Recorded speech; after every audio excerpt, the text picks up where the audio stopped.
Hello everyone, welcome to Apna Sapna JRF and welcome to this video. मैं हूं कोमल शर्मा और आज की इस वीडियो में बेसिकली हम कुछ पढ़ने वाले नहीं हैं, बल्कि मैं आपको मिलाने वाली हूं आप ही के जैसे एक लर्नर से जिनका नाम देवाशीष है और जिन्होंने अभी दिसंबर 2023 में नेट जेआरएफ क्वालिफाई किया है विद ऑल इंडिया रैंक 102।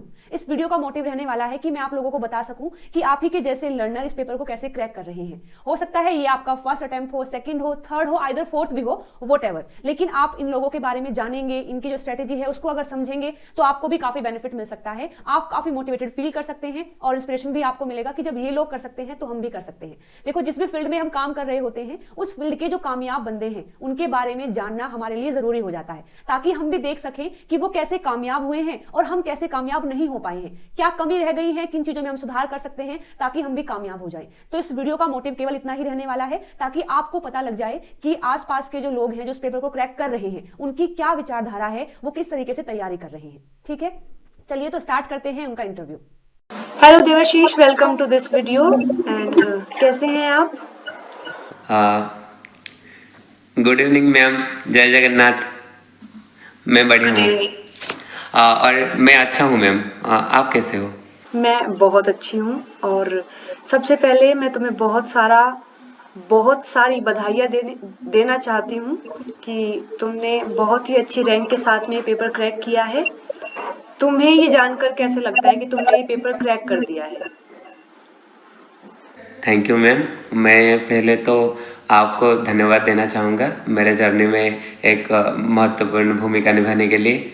और हाँ, ये एक बढ़िया एक्सपीरियंस था जो कि मैं सबके साथ शेयर करना चाहता हूँ।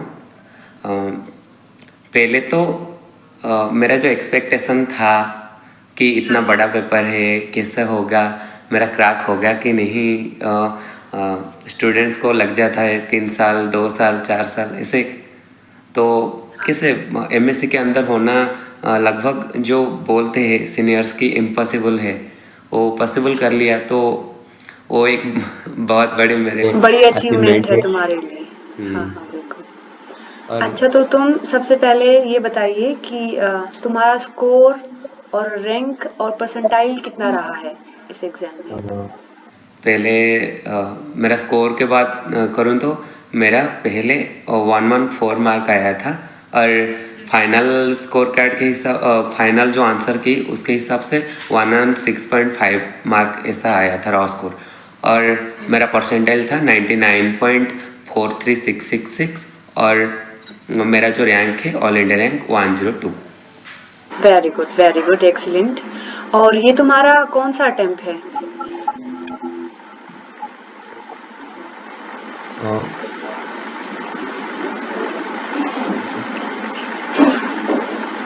ये तुम्हारा कौन सा अटेम्प्ट है जिसमें तुमने ये पेपर क्रैक किया है?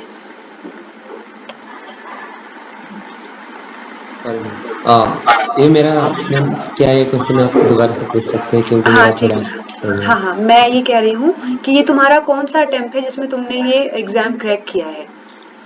मैम, ये मेरा सेकेंड अटेम्प्ट था। मैं पिछला जून वाला अटेम्प्ट ऐसे ट्रायल के बेसिस पे दिया था जानने के लिए कि मैं कौन सा पोजीशन में हूँ ये नेशनल लेवल एग्जामिनेशन में। सो ये मेरा दूसरा अटेम्प्ट था जिसमें ये मेरा क्वालिफाई हो गया। तो तुम अभी एमएससी ही कर रहे हो? यस मैम, ये तुम्हारा MSc फाइनल ईयर है। हाँ, और क्या सब्जेक्ट है तुम्हारा मास्टर्स का? मेरा मास्टर्स बॉटनी में है। मैं बॉटनी से तुम कर रहे हो? बरहमपुर यूनिवर्सिटी ओडिशा से मैं कर रहा हूँ मास्टर। अच्छा, ठीक है। तो मैं ये जानना चाहूंगी कि जब तुम्हारा ये रिजल्ट आया है तो ये तो बिल्कुल ऑब्वियसली बात है, तुम्हें बेहद खुशी हुई है। बाकी जो तुम्हारे आसपास के हैं, जैसे तुम्हारे पेरेंट्स हैं, दोस्त हैं, उन्हें कैसा महसूस हुआ ये जानकर? पहले तो मैम ये एक ऐसा एक्सपीरियंस है जो कि मैंने ज़िंदगी में पहली बार लिया कि जब से स्कोर कार्ड रिलीज होने के पहले जब पहले रेस्पॉन्स शीट आया और मैंने देखा कि मेरा मार्क इतना हो रहा है और क्वालिफाई होने वाला है, तब से तो रात में नींद ही नहीं आ रहा थी कि कब आएगा स्कोर कार्ड, कब आएगा। तो फिर जब परसेंटाइल स्कोर कार्ड आया तो फिर जब देखा मेरा 99.343 ऐसे आ रहा है, तो मैंने सोचा कि हाँ, ये तो बहुत बढ़िया रैंक देगा। और जो मेरे सीनियर जिनने क्वालिफाई किए, हाँ तेरा तो 50 के अंदर भी रैंक आ सकता है, तो मैं थोड़ा एक्साइटमेंट मेरा बढ़ गया था। और जो मेरा दोस्त लोग है वो सब खुशी है। और मेरा ग्रेजुएशन में जो टीचर्स पढ़ाते थे उनका भी मतलब अभी तक मेरे एक दो मैडम का नहीं हुआ है नेट, तो उन लोग ने बहुत खुशी है कि हम डरते हैं ये एग्जाम क्वालिफाई नहीं हुआ है और हमारा बच्चा होकर तेरा हो गया। हो भी गया है। हाँ हाँ, ये वाकई बहुत खुशी की बात है। ऐसे अच्छा लगता है। जब मेरा नेट हुआ था तो मेरे साथ भी ऐसे हुआ, पूरी क्लास में जो है मैंने ही क्रैक किया था। वो खुशी ही अलग होती है कि मतलब अपना जब क्रैक हो जाता है, मेहनत करते हैं। अब तुम्हारा नेट जेआरएफ क्वालिफाई हो गया है, अब तुम आगे क्या करना चाहते हो? तुम्हारी मास्टर्स जब कंप्लीट हो जाएंगी तो आगे क्या सोचा है तुमने करने का? मैम ये क्या है ना, मैं बचपन से थोड़ा एनिमल लवर हूँ, ऐसे मुझे नेचर में घूमना पसंद है और इसीलिए तो मैं बॉटनी ऑनर्स लिया था। जब भी बचपन में बहुत एनिमल प्लैनेट डिस्कवरी वगैरह चैनल देखता था कि हाँ मुझे ऐसे जाके बायोस्फीयर रिजर्व में काम करना है, ऐसे एनिमल को पकड़ना है, जो करते हैं एनिमल केयर करते हैं, जो पांडा केयर टेकर का जॉब होता है, मुझे बहुत अच्छा लगता है। तो इसीलिए मैंने सोचा कि इसी लाइन में बढ़ूँ आगे। पर जब +2 में आया, जो मतलब इंटरमीडिएट में, तभी मैंने ना इसके बॉटनी जो टीचर है वो मुझे थोड़ा ज़्यादा प्यार करते थे, इसलिए मैं थोड़ा बॉटनी ले गया, नहीं तो मैं जूलॉजी में अभी होता। और मैं इसी में ही कैरियर करूँगा, कंजर्वेशन बायोलॉजी में कैरियर करने का मेरा एक सपना है। हाँ चलो, बहुत अच्छी बात है। तुम्हारा नेट जेआरएफ भी तुम्हारे जो ड्रीम है, सपना है, उसको अचीव करने में तुम्हारी बहुत मदद करने वाला है। Yes ma'am. तो अब इस वीडियो का सबसे खास जो पॉइंट है सभी लर्नर के लिए, वो ये जानना चाहते हैं कि तुमने ऐसा क्या अलग किया है कि तुम्हारा नेट क्वालिफाई हो गया है विद जेआरएफ और इतनी अच्छी रैंक के साथ में, और जिनका नहीं हुआ है उनमें क्या ऐसी कमियां रही हैं। तो तुम ये जरूर शेयर करो, बताओ अपनी स्ट्रेटेजी, ताकि बाकी जो तुम्हें देख रहे हैं वो ओके। भी अपनी प्रिपरेशन में चीजें ऐड कर सके। तो पहले मैं मेरा बात करता हूँ कि मेरा कैसे स्ट्रैटेजी रहा। ये तो एक बड़ा सा चैलेंज है कि ये जो डिपार्टमेंट में सेमेस्टर के लिए पढ़ना और डिजर्टेशन मार्क करना, उसके साथ साथ नेट के लिए पढ़ना एक बड़ा मतलब चैलेंज है। स्टूडेंट्स क्या करते हैं ना, जो फॉरेन ऑथर की बुक पकड़ के बैठ जाते हैं कि मुझे ये सब पढ़ना है, इतना बड़ा बुक से पढ़ना है। मैं बचपन से कभी बुक्स नहीं पढ़ पाता हूँ, क्योंकि मेरा पर्सनल प्रॉब्लम है कि मैं नहीं पढ़ पाता हूँ। ऐसे नहीं कि बुक्स पढ़ना अच्छा नहीं है, पर मेरा 90% से भी ज़्यादा चीज़ मैंने यूट्यूब से कवर किया है। हाँ, वीडियो के थ्रू तुमने किया है ताकि जल्दी से चीजें ग्रैप हो जाएं, याद हो जाए। यूट्यूब ऐसा भी हेल्प करता है क्या ना, तुम एक टीचर का जो टीचर जो पढ़ाते हैं वो समझ में नहीं आया तो टीचर स्विच करो और वही सेम कंसेप्ट दूसरे टीचर से पढ़ो, ये एक बढ़िया है। और तुम भी क्या, जो फोकस में रह सकता है, यूट्यूब एक बढ़िया प्लेटफॉर्म है उनसे पढ़ने के लिए। मैं यूट्यूब से मैक्सिमम चीज़ें पढ़ा, और कभी कभी ये जो होता है ना, क्लास से भी तो बहुत नॉलेज आता है, क्योंकि हमारा टीचर्स जो इधर है वेल क्वालिफाइड है, उनसे भी नॉलेज मिलता है और वेबसाइट से मिलता है। मेरा दोस्त ने सब्सक्रिप्शन ले रखा था, उनसे मैं 1-2 यूनिट भी कवर किया हूँ, ऐसे करके। अच्छा, तो तुमने कितनी यूनिट कवर की हैं, की थी इस एग्जाम के लिए? ओके मैम, पहले तो मैं जब इस एग्ज़ाम के बारे में मैंने पहले नहीं जाना था। जब ग्रेजुएशन कंप्लीट हुआ उसके बाद जो एमएससी ज्वाइन करने का अंदर का गैप है, उसमें मैंने जब जाना तो पहले मैंने थोड़ा रिसर्च किया थोड़ा बहुत कि क्या क्या होता है, क्या क्या रहता है। मैंने पहले एनिमल बिहेवियर था, इवोल्यूशन था जो यूनिट, उसको पहले स्टार्ट किया, क्योंकि मेरे को वो सबसे इजी लगा उसका सिलेबस, और मुझे तो पहले भी इस चीज़ में मतलब मेरा दिलचस्प था। हाँ, तो मैं इवोल्यूशन स्टार्ट किया। तो इवोल्यूशन स्टार्ट करने का एक अलग ही फायदा है, क्योंकि वो थोड़ा जैसे क्या मतलब तुमको फैमिलियर लगेगा, क्योंकि वो जाएगा। हाँ, खुद से हो जाएगा, खुद से हो जाएगा। ऐसे बायोकेमिस्ट्री, मॉलिक्यूलर बायोलॉजी ऐसे तरह का मतलब इसमें इतना दिक्कत नहीं है, थोड़ा खुद से ही पढ़ के हो जाता है। तो मैं यूट्यूब से ही पढ़ना स्टार्ट किया और धीरे धीरे करके मुझे अच्छा लगा। दिन में एक ही क्लास करता था और पीजी ज्वाइन होने के पहले ही मैंने इवोल्यूशन चैप्टर खत्म कर दिया था। अच्छा अच्छा। वो एक बड़ा सपोर्ट दिया मेरे को। तो जब भी इवोल्यूशन खत्म हो गया ना, उसके साथ साथ सेल बायोलॉजी का भी बेसिक्स हो जाता है, क्योंकि हाँ, वो तो हम 9th क्लास से पढ़ना स्टार्ट कर देते हैं सेल बायो के बारे में। हाँ, वो और धीरे धीरे क्या चीजें है एडवांस होती जाती हैं। साथ साथ ना इकोलॉजी का भी कुछ कंसेप्ट इवोल्यूशन में आ जाता है, तो वो भी कवर हो जाता है। उसके बाद मैंने बायोकेमिस्ट्री किया, सेल बायोलॉजी किया और जेनेटिक्स किया। और सेल बायोलॉजी जैसे हुआ, सेल बायोलॉजी के साथ साथ सिग्नलिंग का भी कुछ पोर्शन कंप्लीट हो गया। हाँ हाँ, हो जाता है। हाँ, तो बायोकेमिस्ट्री हो गया, तो थोड़ा बहुत मॉलिक्यूलर का भी इजी हो गया मेरे को कवर करने के लिए। और प्लांट, जैसे मैं बॉटनी का स्टूडेंट हूँ, मेरा सेमेस्टर में प्लांट फिजियोलॉजी आता है, तो वो भी हो गया। और मैं सेमेस्टर के लिए, हमारा सेल बायोलॉजी का पेपर था, बायोकेमिस्ट्री का था, तो वो चैप्टर भी मैं कवर कर लिया। और बड़ा कंट्रीब्यूशन रहा है मेरा जो ऑप्शनल चूज करने में। मैं ऑप्शनल में इम्यूनोलॉजी और प्लांट पैथोलॉजी चूज किया था, जो कि एक मतलब मार्क फेचिंग चैप्टर है।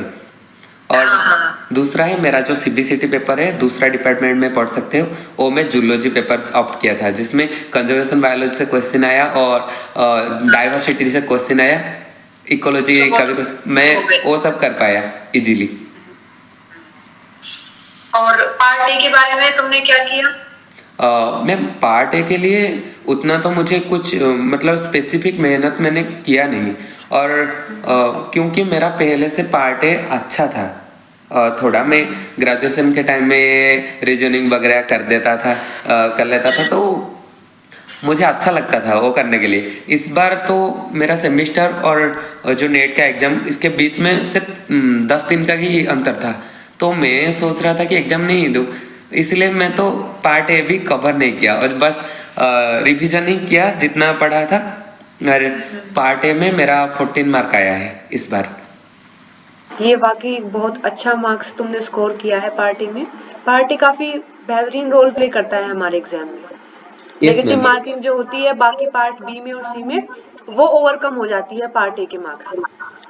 ये सोचना तो मतलब हाँ ठीक है, क्योंकि बायोलॉजी का जो स्टूडेंट है उनका थोड़ा मैच वीक है, पर ऐसा हम नहीं कह सकते, क्योंकि 3-4 क्वेश्चन ऐसे होते हैं जिनको हम पूरा तरीके से कर सकते हैं, पूरा हाँ, उनमें मैथ की कोई जरूरत होती नहीं है। नहीं है, जैसे कि जैसे आता है बेसिक्स, जैसे रिलेशन वगैरह का क्वेश्चन एक आता है। हाँ, ब्लड रिलेशन में जो क्वेश्चन आते हैं। हाँ, ऐसा बहुत इजी सा क्वेश्चन है, पिक्चर देख के करना। गेट का रीजनिंग से नेट का रीजनिंग पूरा इजी है कंपैरेटिवली। और आपने पूछा था कि दूसरे लर्नर्स क्या गलती करते हैं,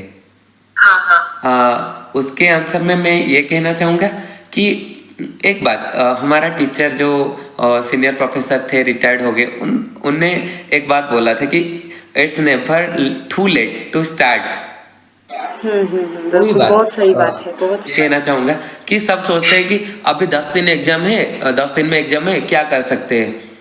पहले मतलब पहले से यदि पढ़ रखे होगे ना, तो 10 दिन में जितना भी कवर हो सकता है कर लो, वो भी एग्जाम में हेल्प देगा। और यदि तुम सोच रहे हो कि हम कोविड बैच से आए हैं, ये नहीं किए, वो नहीं किए हैं, नहीं हो सकता है हमसे, हम बेसिक्स क्लियर नहीं है, वही सब हमारा मन का भ्रम है। बिल्कुल बहाने होते हैं एक तरीके से अपने आप को प्रोटेक्ट करने के लिए, कि गलती हमारी ना निकल जाए कि हमने मेहनत नहीं की है। कि कोविड के बैच है, हमारा तो 1.5 साल ऐसे कोविड में चला गया, फिर भी हमने बेसिक्स पढ़ा था उस टाइम में, और वही बेसिक्स इस टाइम, इस स्पेसिफिकली इस दिसंबर की नेट में बहुत हेल्पफुल रहा मेरे को। बहुत ही अच्छी बात है। दूसरे जो लर्नर है उनको भी देना चाहिए, क्योंकि इसमें यूपीएससी जैसा अटेम्प्ट के लिए रेस्ट्रिक्शन नहीं है। सो अटेम्प्ट देने के बाद एक्सपीरियंस बढ़ता है और नेक्स्ट अटेम्प्ट में तुमको पता चलता है कि तुम कितने पोजीशन में हो और तुमको कितना मेहनत करना चाहिए। कुछ बच्चे तो ऐसे होते हैं कि डर के उनका कितना मार्क आ रहा है वो भी चेक नहीं कर रहे। ऐसे नहीं करोगे तो कितना जानोगे कैसे कि हम कहाँ लाई कर रहे हैं, किस पोजीशन में है हम। ओके ये बात तुमने बहुत अच्छी कही कि यूपीएससी की तरह हमारे इस पेपर में अटेम्प्ट को एक रिस्ट्रिक्शन नहीं माना जाता कि तुम्हारे 2 अटेम्प्ट हुए हैं तो तुम्हें पीएचडी में एडमिशन नहीं मिलेगा, या फिर तुम्हारे 4 अटेम्प्ट हो गए हैं तो तुम अच्छे नहीं हो पढ़ाई में।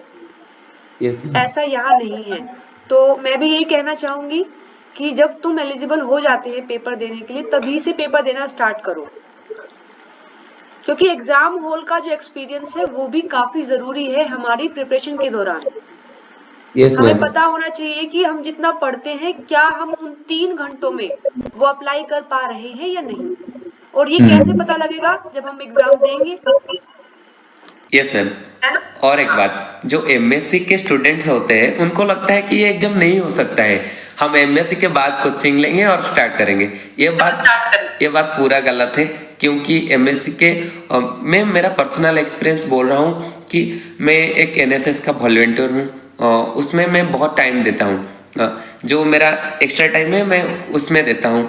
उसके बाद मैं कल्चरल इवेंट्स में पार्टिसिपेट करता हूँ, जितना भी कंपटीशन होता है उसमें पार्टिसिपेट करता हूँ, वॉलंटियर वर्क्स करता हूँ, डिजर्टेशन करता हूँ। उसके बाद भी मैं कर पाया, तो क्यों नहीं कर पाएंगे कोई।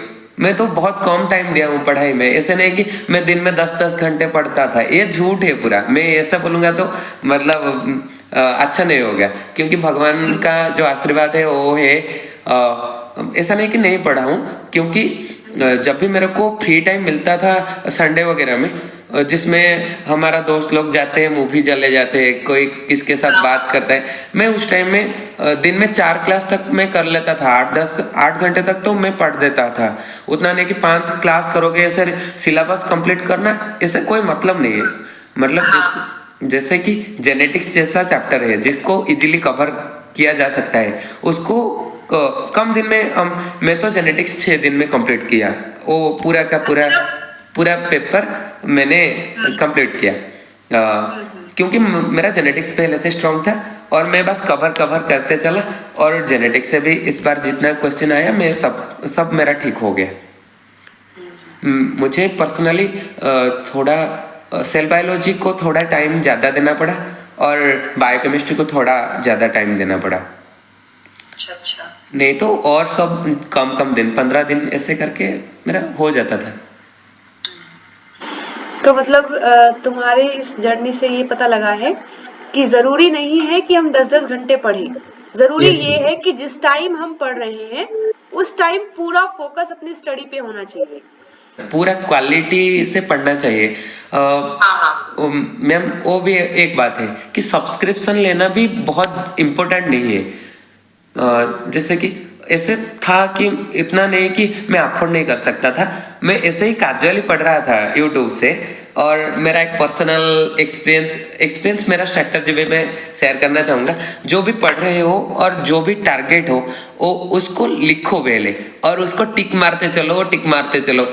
ऐसे करने हमारा माइंड में थोड़ा जो डोपामिन सीक्रेट होता रहेगा कि हाँ ऐसे ये तो ठीक हो गया और इतना रहा, ये ठीक हो गया इतना रहा। ऐसे करके हम पूरा का पूरा सिलेबस नहीं लिखेंगे, एक पेपर लिखेंगे, एक यूनिट लिखेंगे, उसको हमको टारगेट करना है माइंड में कि 1-2 दिन में कंप्लीट करना है। जैसे कि हम सेमेस्टर के लिए करते हैं, 1 रात 2 रात पहले बैठ के पूरा सिलेबस कवर कर देते हैं। हाँ, मतलब टू डू लिस्ट तुम बनाते थे कि कल का ये दिन है, मुझे इतना करना है इसमें। टुडे लिस्ट नहीं है मेरा। क्या होता है ना, हमारा इधर थोड़ा एग्जाम का शेड्यूल क्लोज रहा फर्स्ट सेमेस्टर और सेकंड सेमेस्टर में, तो उसके लिए मैं पढ़ता था। जो सेमेस्टर के लिए पूरा शिद्दत से उसके लिए पढ़ता था और उससे बेसिक्स पूरा क्लियर हो जाता था जितना भी, क्योंकि एमएससी का एग्जाम के लिए जो पढ़ेगा उसका तो हो ही जाएगा जैसे भी करके। और इसीलिए मेरा जल्दी थोड़ा हो जाता था। मैं ये मेंटली सोचता था कि जो मतलब कवर करूं। मैं ऐसे भी 2x में देखता था जो इम्पोर्टेंट लगे उसको पूरा 3 घंटा लगे, आधा घंटा का चैप्टर को 3 घंटा लगे, 4 घंटा लगे, और जैसे कि रामचंद्रन प्लॉट हो उसको पूरा देखना पड़ेगा। जैसे कि वो जो प्रोटीन सॉर्टिंग वाला चैप्टर हो, टारगेटिंग वाला, उसको पूरा देखना पड़ेगा। जैसे पोस्ट ट्रांसलेशनल मॉडिफिकेशन होगा, वो इन जैसे चैप्टर को पूरा पढ़ना चाहिए, पूरा का पूरा जैसे कि दिमाग में रहना चाहिए। मेरा रूम में होता तो अभी दिखा था कि मैंने ना क्या करते हैं, जो बच्चे क्या करते हैं, लिख के कागज में लगा देते हैं, ऐसे कागज में लगाओ, पर वो कागज के लिखा जैसे तुम्हारा दिमाग में होना चाहिए 5 दिन के अंदर, ऐसे होना चाहिए। और टारगेट तो मतलब तुमने रिकॉलिंग अच्छी की है अपने लिए। रिकलिंग बहुत बड़ा रोल प्ले करता है हमारे जो प्रिपरेशन में। चलो बहुत अच्छी बात है तुम्हारा, काफी एक अलग सी स्टोरी है। ऐसा नहीं कि तुमने पूरा दिन पढ़ा है, लेकिन ये बहुत अच्छी बात है कि जब भी पढ़ा है तुमने फोकस करके पढ़ा है। रिकॉलिंग तुमने अच्छी की है और चीजें दीवारों पे नहीं अपने दिमाग में सेट की है। Yes ma'am. क्योंकि एग्जाम में ये होता है कि एग्जाम में जो दीवारों पे छपा है वो नहीं लिख पाएंगे, जो दिमाग में छपा है केवल वो इस्तेमाल करके ही हम क्वेश्चन कर पाते हैं। मेन थिंग ये कि हमारा पार्ट से सबसे इम्पोर्टेंट रोल प्ले करता है एग्जाम में। तो पार्ट से क्या करता है कि हमको कुछ डाटा देता है, उसको एनालिसिस करके हमको आंसर देना पड़ता है। गेट की तरह एमएसक्यू नहीं है, पर ऐसे ही होता है। तो हमको क्या करना चाहिए, जितना हम माइंड में एनालिसिस करेंगे, रिकॉल जितना करेंगे, वो एग्जाम के टाइम में वो हमारे लिए हेल्पफुल रहेगा वो चीज। तो स्टूडेंट्स क्या करते हैं, 13 यूनिट कर लेते हैं, पर क्या होता है ना, वो मतलब उसको कवर करने में दिक्कत होता है। हाँ, सारा रिटेन नहीं कर पाते हैं, सारा रिकॉल नहीं कर पाते हैं, इस वजह से हूँ कि जो कर रहा है वो गलत कर रहा है, पर करके दिमाग में सेट होना चाहिए। मेरा 6-7 यूनिट प्रॉपरली किया था, और 6-7 यूनिट कर लोगे ना, रिलेटिवली 3-4 यूनिट एक्स्ट्रा हो जाएगा, क्योंकि कॉमन चैप्टर बहुत आते हैं। जैसे कि इकोलॉजी और इवोल्यूशन में आते हैं, सेल बायोलॉजी और मॉलिक्यूलर बायोलॉजी में आता है, और जैसे कि बायोकेमिस्ट्री में आता है, सिग्नलिंग में आता है, ऐसे करके कॉमन चैप्टर से जिनको वो लिंक बना के भी पढ़ना पड़ता है। और मैं कहूंगी कि ये जो 3-4 यूनिट है, जैसे biochemistry, cell bio, molecular bio और सेल सिग्नलिंग, ये चारों यूनिट तो ऐसी है जो एक दूसरे से बिल्कुल कनेक्ट है। कनेक्ट करने के ही इनको पढ़ना होगा, अलग अलग नहीं मान के हम पढ़ सकते हैं इनको। पूरा का पूरा वो जो कनेक्ट है ना, एक बार सेल बायोलॉजी मैं मेरे हिसाब से बोल रहा हूँ, जिसको जो कि स्टार्ट करना चाहते हैं, मैं उनके लिए ये बात बोलूंगा कि पहले इवोल्यूशन से स्टार्ट करें। वो क्या होता है ना, तुमको एक बेस दे देता है कि इजी लगेगा तुमको। तुम पहले बायोकेमिस्ट्री स्टार्ट करोगे ना, वो बड़ा सा पत्थर के जैसा लगेगा, जिसको तुम मतलब मैं पर्सनल एक्सपीरियंस कह रहा हूँ, किसका कोई चेंज हो सकता है कि कोई पहले बड़ा को टारगेट कर सकता है, पर ये इजी रहेगा। पहले तुम इजी स्टेप चढ़ जाओ और उसके बाद इजीली ऊपर चले जाओ, ये अच्छा रहता है। तो जब वो हो जाएगा तो सेल बायोलॉजी पकड़ लेना। सेल बायोलॉजी के बाद नहीं तो उसके बाद भी बायोकेमिस्ट्री पकड़ सकते हो। उसके बाद तो बायोकेमिस्ट्री और सेल बायोलॉजी, उसके बाद सिग्नलिंग भी हो जाएगा इजीली, वो इंटरकनेक्टेड है उसमें। हाँ, मतलब तुम ये कहना चाहते हो कि अगर चीजें इजी और इंटरेस्टिंग के साथ में स्टार्ट होंगी तो कंटिन्यूटी ज्यादा रहेगी। अब हो सकता है तुम्हें इवोल्यूशन अच्छी लगती है, तुमने वहां से स्टार्ट किया है, किसी और लर्नर के लिए कोई और यूनिट इंटरेस्टिंग हो सकती है, तो वहां से स्टार्ट करे तो पढ़ने में मन लगेगा, एक कंटिन्यूटी बनेगी, तो चीजें स्टार्ट भी हो पाएंगी और कंटिन्यू भी रह पाएंगी। यस मैम, आपने सही बात किया। जिसको जो भी अच्छा लगता है उससे स्टार्ट करने से मजा आएगा, कि ऐसे नहीं एक बर्डन की तरह लगेगा। हाँ। वैसे ये बात बिल्कुल सही है, क्योंकि ना अभी जिसका फर्स्ट अटेम्प्ट है वो तो इंटरेस्ट लेके पढ़ता है, लेकिन जिसका सेकंड या थर्ड या फोर्थ अटेम्प्ट हो जाता है, वो एक तरीके से अपने स्टडी को अब बर्डन लेके चलते हैं। इंटरेस्ट नहीं रहता है उनमें, अब बर्डन रहता है कि बस करना है। लेकिन ये चीज नहीं होनी चाहिए, थोड़ा सा इंटरेस्ट होना चाहिए और थोड़ी सी क्वांटिटी होनी चाहिए। बर्डन मान के चलेंगे तो बिल्कुल नहीं होगा, खुद को भी हार्म कर रहे हैं और टाइम भी वेस्ट हो रहा है। मैम मैं ये बात बोलता हूँ कि सबको एमएससी के अंदर ही ट्राई करना चाहिए, हाँ हाँ क्योंकि उसमें तुम एक दो अटेम्प्ट में तुम्हारा एक्सपीरियंस इतना हो जाएगा, एमएससी मतलब खत्म होने के मतलब पहले या जस्ट खत्म होने के बाद तुम्हारा हो जाएगा पक्का। हाँ हाँ बिल्कुल, हाँ क्योंकि ये एक्सपीरियंस हो जाएगा, हमें पता लग जाएगा कि कैसा पेपर है, कैसे आता है। चलो और बहुत मुझे काफी अच्छा लग रहा है तुम्हारी जर्नी को जानने में, क्योंकि अलग है, यूनिक है। ऐसा नहीं जानने को मिल रहा है कि तुमने पूरा पूरा दिन पढ़ा है, पागलों की तरह सिर दे के लगे रहे हो। ये है नहीं तुमने भाई, और चीजें भी की हैं और इंटरेस्ट लगा के तुमने स्टडी की है।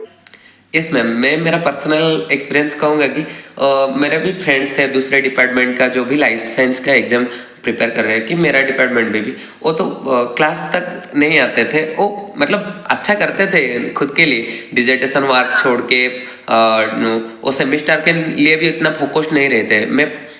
मैं सेमिस्टर में भी अच्छा मार्क्स लाता हूँ, 9.5 मेरा सेकंड सेमिस्टर में SGPA था, और उतना तो खराब नहीं है, बहुत अच्छा है, हाईएस्ट मार्क था। तो उसके लिए पढ़ के भी सेमेस्टर के लिए अच्छे से पढ़ोगे ना तो भी नेट के लिए भी बेनिफिशियल है। और सबसे हाँ, क्योंकि लगभग जो सिलेबस है वो सेम रह जाता है। हाँ, क्योंकि मैं जैसे कि सेल बायोलॉजी का एग्जांपल देता हूँ कि सेल बायोलॉजी मैं सिर्फ इसके लिए पढ़ा था, सेमेस्टर के लिए पढ़ा था। उसके बाद जाके जब मैं लाइब्रेरी में देखा जो PYQ का बुक, उससे सेल बायोलॉजी का क्वेश्चन मेरा बन रहा था, तो मैं सोचा कि तो कुछ कुछ तो बन रहा है, इतना तो मेरा बेस क्लियर हो गया है, तो ये मुझे आगे जाके हेल्प करेगा। तो इसलिए मैं सेल बायोलॉजी स्टार्ट किया और जल्दी जल्दी खत्म करने के लिए ट्राई किया। पर इम्पोर्टेंट टॉपिक है ना, सिग्नलिंग के लिए भी बेस देता है, तो उसको मैं थोड़ा ज़्यादा टाइम दिया। मैं ये जानना चाहती हूँ कि जो तुमने तैयारी की है, उस तैयारी के दौरान PYQs को प्रैक्टिस करने का क्या रोल रहा है? क्या जरूरी है PYQs प्रैक्टिस करने, या फिर बस रिकॉलिंग करेंगे तो भी आसानी रहेगी? सच बताऊं तो मैं PYQ बस 2-3 बार ही देखा हूँ, मतलब ऐसा नहीं कि पूरा का पूरा जो साल का PYQ में, ऐसा नहीं। मैं एक बार देखा था बायोकेमिस्ट्री का, एक बार देखा था सेल बायोलॉजी का, ऐसे करके। और मैं एक पर्टिकुलर एप्लीकेशन का जो मतलब उनका क्वेश्चन बैंक है वो देख रहा था, चेक कर रहा था कि कैसा है। वो तो बन रहा था, कुछ बन रहा था, कोई चैप्टर का तो एक भी नहीं बन रहा था। फिर इतना प्रैक्टिस करते करते मैं उनका क्वेश्चन बैंक ही खत्म कर लिया। तभी मेरा दोस्त के साथ जब बैठा था, उसको पूछा कि ये वाला क्वेश्चन कर दो, वो नहीं कर पा रहा था, मैं कर रहा था। 10 मिनट के अंदर मैं ऐसे करके 40 क्वेश्चन पार्ट सी का भी बना रहा था। तो वो पागल कितना अच्छा, कितना जल्दी कर लिया। ऐसे मतलब क्वेश्चन ऐसे ही प्रैक्टिस करना चाहिए कि इजीली हो पाए, जो कि मुझे पार्ट सी में टाइम बचाने के लिए एक जरूरी है। हाँ। चलो बहुत अच्छी बात है। अब मैं ये जानना चाहूंगी कि तुम्हारी इस जर्नी में, तुम्हारी प्रिपरेशन में हमारा जो चैनल है अपना सपना जारे, उसका ma'am. क्या रोल रहा है? पहले तो आपको बहुत सारा धन्यवाद देना चाहूँगा कि आपने हमारे जैसे जो एस्पिरेंट्स है, जो YouTube से पहले पढ़ते, मतलब YouTube पे पूरा का पूरा फोकस जिनका रहता है, और आप मतलब अदर किसी इसमें झंझट में ना पढ़ के, किसी आप में ना पढ़ा के, हमारे लिए पूरा 100% आपका कंट्रीब्यूशन रहता है YouTube पे। आप एक दिन में 5-10 ऐसे करके वीडियो भी कभी कभी डाल देते थे, जो अपलोड होता था उसका नोटिफिकेशन आता था, ये मैम का एक वीडियो आ गया, चलो देख लेते। एक जो आप जो बनाते थे एग्जाम के टाइम, मेरा को याद है कि एक PYQ को सॉल्व करके उसका सॉल्यूशन देते थे, वो बहुत, हाँ, वो बहुत हेल्पफुल रहा हमारे लिए। कि वो एक क्वेश्चन के लिए हम आते थे, जैसे शॉर्ट देखते थे ना, एक शॉर्ट हो गया, चलो पूरा चलता था 1 घंटा 2 घंटे के लिए। आपका एक वीडियो खत्म हो गया, उसके बाद दूसरा, तीसरा, ऐसे करके मैं लगभग आपका 95% अभी तक का वीडियो जो शॉर्ट्स वाला है वो सब खत्म कर चुका हूँ। वो भी मैं सबको बोलना चाहूँगा कि वो आपका ये वाला वीडियो जरूर देखें, क्योंकि आप इतना कम उम्र में इतना अच्छा एक्सप्लेन कर पा रहे हो और आगे 4-5 साल हो जाएगा तो आप मतलब लीजेंड की कैटेगरी में पक्का आओगे। अब तो है ऐसे भी। देखो, बस मैं इतना बड़ा तो नहीं चाहती हूँ, बस मैं ये चाहती हूँ कि तुम्हारे जैसे जितने भी लर्नर हैं जो तैयारी कर रहे हैं, उनकी जर्नी में मेरा रोल रहे और पॉजिटिव रोल रहे, उन्हें लगे कि हाँ वाकई मैं उन लोगों के लिए कुछ कर रही हूँ। मेरे लिए यही सबसे बड़ी बात है। ये तो मैं कहूँगा कि आप आपका खुद का पढ़ाई के बाद भी हमारे लिए जो वीडियो बनाए उससे डायरेक्टली 20-25 मार्क तो इस बार पक्का आए, और जो रिलेटेड कंटेंट है उससे तो जितना मार्क आए हमारा क्वालिफाई होने के लिए पूरा इजी है। 100 मार्क के ऊपर का रिलेटिव कंटेंट आ गया है जितना आपने वीडियो बनाया है, चाहे सेल बायोलॉजी का हो, जो मॉलिक्यूलर बायोलॉजी का हो, बायोकेमिस्ट्री का, सबका आपने बनाया है। तो इसलिए मैं बहुत थैंकफुल रहूँगा आपके लिए। आपने हमारे जर्नी को बहुत आसान बना दिया। और ये जो बात है कि नहीं हो सकता है सब्सक्रिप्शन के बिना, कि एमएससी के अंदर नहीं हो सकता है, जो नहीं वाला कंसेप्ट उसको आप नहीं करके प्रूव कर गया, ये बहुत बड़ी बात है। तो लास्ट में मैं ये जानना चाहूंगी, जितने भी लर्नर्स हमें देख रहे हैं, तुम्हें देख रहे हैं, उन सबको तुम क्या कहना चाहोगे? मैं फिर से दोहराना चाहूंगा कि इट नेवर माने इट के इस मतलब इस बात झूठ है कि ये बहुत देर हो चुका है कि स्टार्ट करने के लिए। आप हमको ये नेट एग्जाम क्रैक करना है, हमको ऑल इंडिया रैंक 1 नहीं बनना है। हमको ये पहले सोचना है कि ये सिर्फ क्वालिफाइंग एग्जाम है, इसको क्वालिफाई कर लेंगे तो 50 के रैंक वाले को जितना मतलब मिलेगा और फेलोशिप और 150-200 का उतना ही फेलोशिप मिलेगा। बस बस हमको पूरा अच्छे से तैयारी करना है, हमको अपना बेस्ट देना है। अटेम्प्ट चाहे 1 हो, 2 हो, 3 हो, कोई मायने नहीं रखता। जब हम क्वालिफाई कर जाएंगे तभी हमको कोई नहीं पूछेगा कि तेरा कितना अटेम्प्ट था, कि अटेम्प्ट से हमारा इंटरव्यू नहीं खराब होगा या हमारा इमेज नहीं खराब होगा। तो फोकस इस चीज पे करना है कि पहले अपना नेट और जेआरएफ क्वालिफाई हो जाए।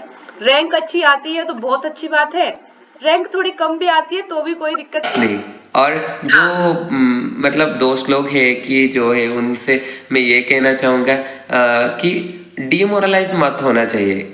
एक बार नहीं हुआ तो कोई बात नहीं। मेरा तो पहला अटेम्प्ट में मैं शेयर करना चाहूँगा कि 58 मार्क था, पर दूसरा अटेम्प्ट में मेरा सीधा का सीधा डबल से भी ज़्यादा मार्क आ गया। किससे? ऐसे मैंने पढ़ना उतना तो ज़्यादा नहीं बढ़ा दिया था कि दिन में 16 घंटा पढ़ा, ऐसा कोई ज़रूरत नहीं है। तुमको अपना सब काम करने के बाद भी पढ़ने के लिए थोड़ा जो इंटरेस्ट रहना चाहिए, और क्वेश्चन सॉल्विंग रेगुलरली करोगे ना तो फिर इंटरेस्ट भी बने रहेगा। और मतलब हमारे सर ने बोला था कि enjoy whatever you are doing in present time. वही बात करने में भलाई है सबका, सबको एंजॉय करना चाहिए पढ़ाई को भी। हाँ, एंजॉय करेंगे तो ही अच्छे से कर पाएंगे, उसके बारे में सारा जान पाएंगे। बर्डन लेके करेंगे तो खुद को भी हार्म कर रहे हैं और पेपर भी फिर नहीं होगा तो फ्रस्ट्रेशन हो जाता है, इरिटेशन हो जाता है कि नहीं हो रहा है, खुद को ही कमजोर महसूस करना स्टार्ट कर देते हैं कि हमसे तो नहीं होगा। नहीं, बहुत अच्छी बात है, मैं बहुत खुश हूँ। Again very very congratulations for your exam. और भविष्य में जो तुम जो भी करना चाहते हो, इन सब चीजों के लिए मेरी तरफ से बहुत सारा all the best. Thank you ma'am, हम भी आपके साथ हैं। बहुत सारे लर्नर्स ऐसे भी होंगे आपसे पढ़ के जो कंटेंट लेके अभी क्वालिफाइड हो गए हैं और आगे भी होंगे। और आप ये जो अच्छा काम कर रहे हैं इसको जारी रखना, हम आपके साथ हैं। जब भी कोई ज़रूरत पड़े तो हमको बोलना, हम आपके हेल्प करने के लिए आपके साथ हर वक्त खड़े हैं। मेरे लिए यही सबसे बड़ी बात है कि तुम सब मेरे साथ हो और तुम मेरे साथ के साथ रह के अपना काम कर पा रहे हैं, अपनी जर्नी को आसान बना रहे हैं। Yes ma'am. हाँ, चलो ठीक है देवाशीष, आज की इस अपने समय देने के लिए बहुत बहुत धन्यवाद। और तुम्हारे आसपास जो भी तुम्हारे दोस्त लोग हैं उन्हें भी तुम जरूर मोटिवेट करना और उन्हें भी समझाना। ऐसा नहीं कि तुमने अचीव कर लिया है तो बस अब कुछ जिम्मेदारी नहीं है। तुम्हारे आसपास जो भी तुम्हारे दोस्त लोग हैं उन्हें भी समझाना, मोटिवेट करते रहना कि जैसे मैंने किया है तुम लोग भी कर सकते हो। जरूर। चलो ठीक है Devashish, thank you thank you ma'am. So much. तो कैसा लगा आपको ये वीडियो, मुझे कमेंट करके जरूर बताना। और इससे अलग आपका जो भी डाउट रहता है आप कमेंट करके मुझसे पूछ सकते हैं।